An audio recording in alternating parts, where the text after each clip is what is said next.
two worlds of interest: the depth, the truth behind amortization. When you borrow money to buy a house, you usually take out what's called a mortgage. And the way the bank sets up that mortgage is something they call amortization. It sounds complicated, but really it's just the method they use to split your monthly payment. Every payment you make is divided into two parts. One part goes to the bank as interest, the fee they charge you for letting you borrow. The other part goes toward the amount you actually borrowed, called the principal. At the beginning of the loan, most of your payment goes to interest. Only a tiny portion goes toward the principal. This is called front-loaded interest. For example, if your monthly payment is $1,800, around $1,500 goes to interest, and only $300 goes to the loan itself. Month after month, year after year, you keep paying, but the balance barely moves. It feels like you're stuck. And that's because you are. Now let's look at what happens over time. Say you borrow $300,000 for 30 years at 6% interest. The bank says 6%, and that sounds small, right? 6% of 300,000 is 18,000 for 1 year. So in your head, you might think, okay, 18,000 a year times 30 years, that's 540,000 in interest. 300,000 plus 540 equals 840,000. But that's not what really happens. The truth is even worse. The bank doesn't charge you 6% once a year.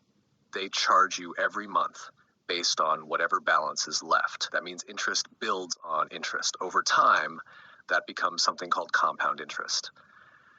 By the time you finish paying $1,800 every month for 30 years, you will have given the bank $648,000. Subtract the $300,000 you originally borrowed. That means $348,000 was pure interest, money that went straight into the bank's pocket.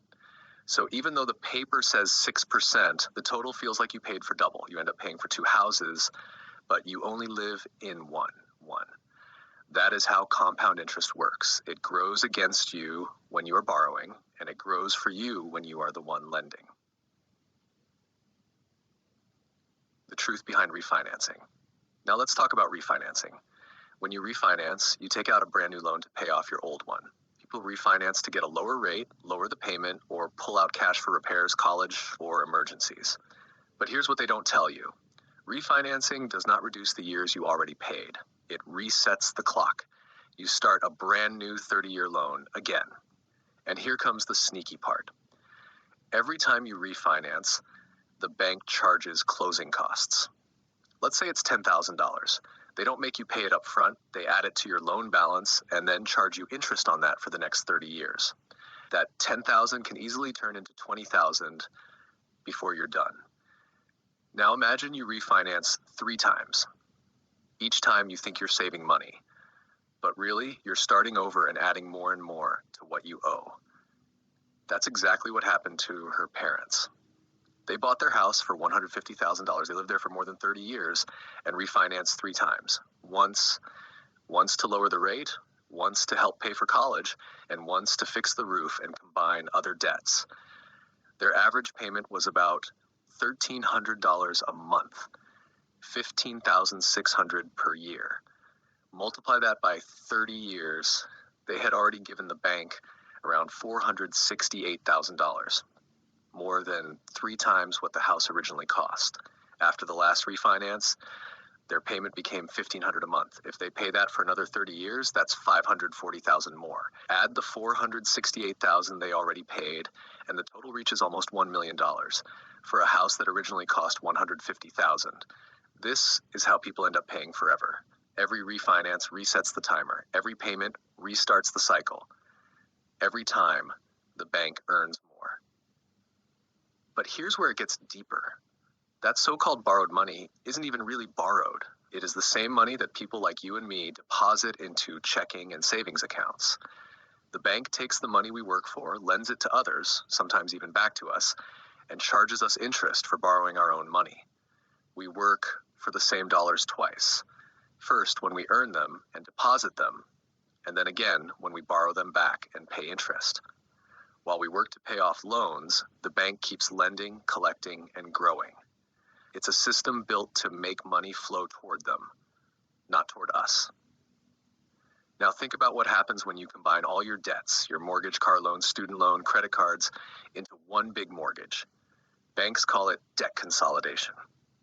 It sounds easier, but here's the truth. You turn short-term debt into long-term debt. You take loans you could have finished in a few years and stretch them into 30.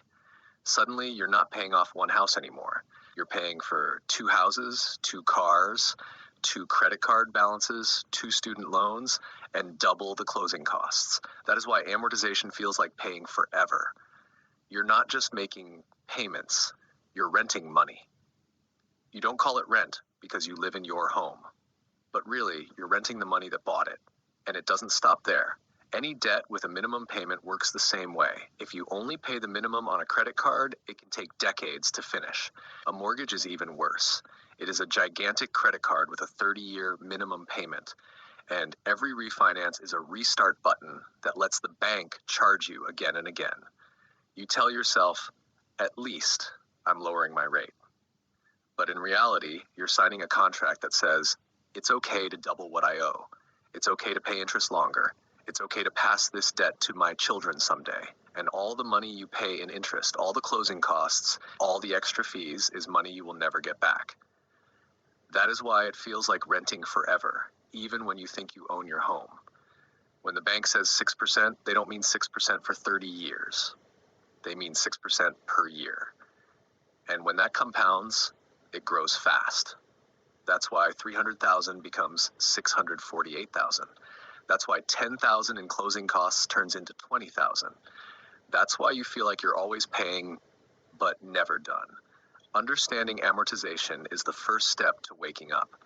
Because once you see how the system really works, you can start asking the real question, not how can I pay less, but how can I become the one earning interest instead of paying it?